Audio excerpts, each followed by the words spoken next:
색상을 봤으니까 두 번째로 뭘 볼까 했더니 명암기법 효과라고 하는 게 있는데요. 유식한 말로는 키아로스크로라고 합니다. 키아로가 라이트, 오스크로가 다크라고 하는 어두운 거기 때문에 사실 저 효과는 어떤 걸 강조할 때 주로 쓰이는 효과인데 저 방식을 우리가 숫자로 만들 수 있지 않을까라고 생각해서 고안해낸 방법입니다. 뭐냐? 이렇게 하는 겁니다. 그림을요, 저희가 2차원 그림을 3차원으로 만드는데요. 밝은 색상은 높게 표시하고요. 어두운 색상은 낮게 높이를 부여하는 겁니다. 그러면 2차원이었던 그림이 밝기로 올라갔다 내려갔다 하는 거칠은 표면이 됩니다. 생각해 보세요. 명암 대비 효과가 세다는 얘기는 거칠기가 울퉁불퉁하다는 거고요. 명암 대비가 약하다는 것은 스무스하다는 거거든요. 그래서 저희가 저 거칠기를 잴 수 있으면 거칠기로부터 명암 대비 효과를 뽑아낼 수 있지 않을까? 마침 물리에는 표면 거칠기 지수라고 하는 숫자가 또 있습니다. 통계 물리에서 많이 쓰던 방법인데요. 이러한 물리 지표를 가져다가 저기다 적용을 해봤더니 신기하게도 각각의 그림들에 대해서 거칠기 지표가 얼마 되는지 알 수 있었고, 여기도 신기하게도 보시는 것처럼 물론 중간에 떨어지는 데도 있지만 시대가 지날수록 그 거칠기 지수가 올라간다는 것.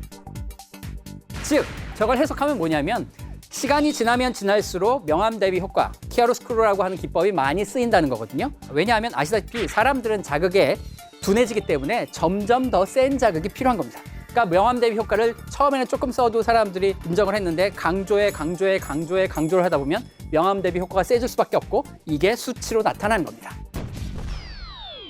그런데 사실 색상만 갖고 그림이 되는 건 아니잖아요. 결국은 그걸 어떻게 구성하느냐입니다. 그런 걸 하기 위해서 조금 더 다른 접근을 해봤습니다. 조금 더 깊이 들어가는 거죠. 데이터 분석 기법 중에 K-민 클러스터링이라고 해가지고 그룹 짓는 거는 되게 쉽게 많이 할 수 있는 거거든요. K라는 게 1개가 될 수도 있고 2개가 될 수도 있고 3개가 될 수도 있고 10개가 될 수도 있습니다. 그림이 있으면 그 그림에서 가장 많이 쓰인 색상을 가지고 파이 차트를 만듭니다.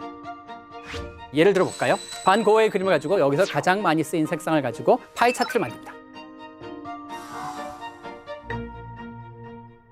그래서 이렇게 분석을 해놓으면 뭐 좀 더 많은 정보를 주긴 하는데 말씀드린 것처럼 과학자들은 숫자를 좋아합니다.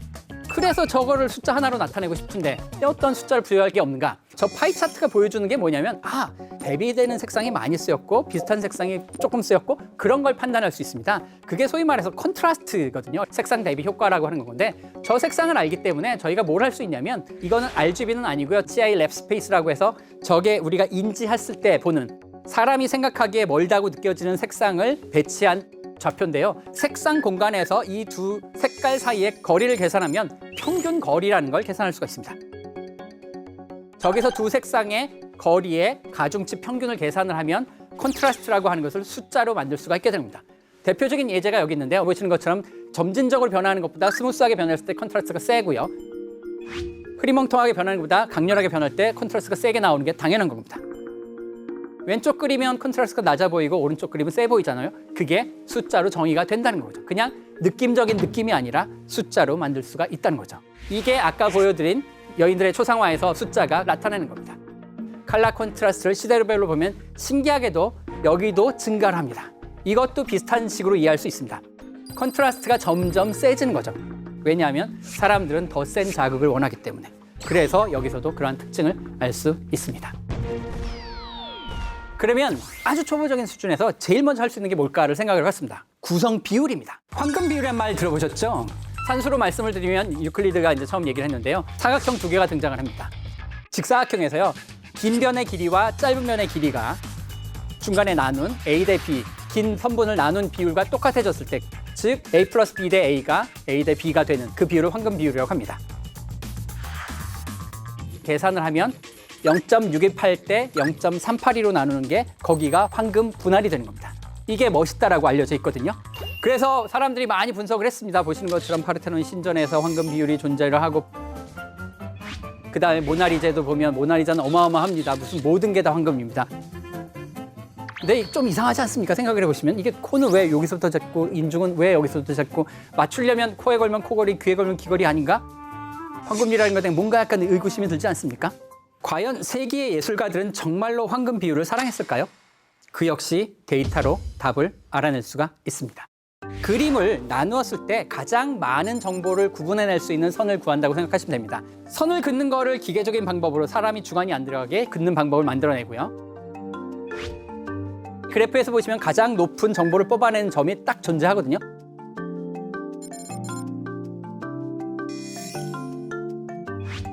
즉, 그림을 나누었을 때 가장 많은 정보를 구분해낼 수 있는 선을 구한다고 생각하시면 됩니다. 그러면 정말로 작가가 이러한 구성을 계속 신경 쓰면서 했느냐라고 하는 것을 저희가 검증해 볼 수가 있게 되는 것이죠. 그리고 원래 질문으로 돌아가죠. 저희 원래 질문은 나누는 게 목적이 아니고 사람들이 황금 분할로 작가들이 많이 이걸 나눠 썼겠느냐라고 하는 게 질문이었거든요. 저 비율이 아까 말씀드린 0.618 대 0.382가 되느냐라고 하는 걸 보자는 거죠. 그래서 그 숫자를 다 모아봤습니다. 그랬더니 여기 보시는 것처럼 시대별로 일정하지가 않다는 겁니다. 계속 변화합니다. 그러니까 황금률이라고 하는 저기 점선으로 되어 있는 거에 근처 간 사람도 있지만 아닌 사람이 대부분이라는 거죠. 그냥 간략하게만 설명드리면 예전에는 밑에 쪽에 분할선이 있다가 점점 올라가는 식으로 최근에는 경향성이 바뀌고 있다는 겁니다. 이것도 어느 정도 해석이 가능합니다.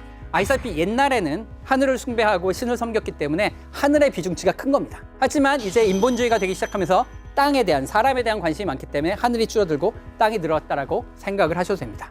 황금률이라고 하는 것을 선호했다라고 얘기하기에는 데이터가 보여주기에는 그 근거가 약하다라고 생각을 합니다. 그래서 제가 오늘 미술 작품을 과학으로 분석하는 거에 대해서 말씀을 드렸는데요. 과연 미술 작품을 과학적으로 분석하는 게 말이 되느냐라고 하는 질문에 대해서 저희가 뭐 논문을 여러 가지로 써가지고 보여드리긴 했는데 제가 생각하는 답안지는 뭔가 새로운 관점에서 과학적으로 들여다보는 새로운 재미를 찾을 수 있지 않을까 생각을 해서요. 여러분들도 이제 미술 작품을 보실 때 조금은 다른 측면에서 또 다른 눈으로서 보시면 미술관을 가는 재미가 더 있지 않을까라는 게 오늘의 메시지입니다.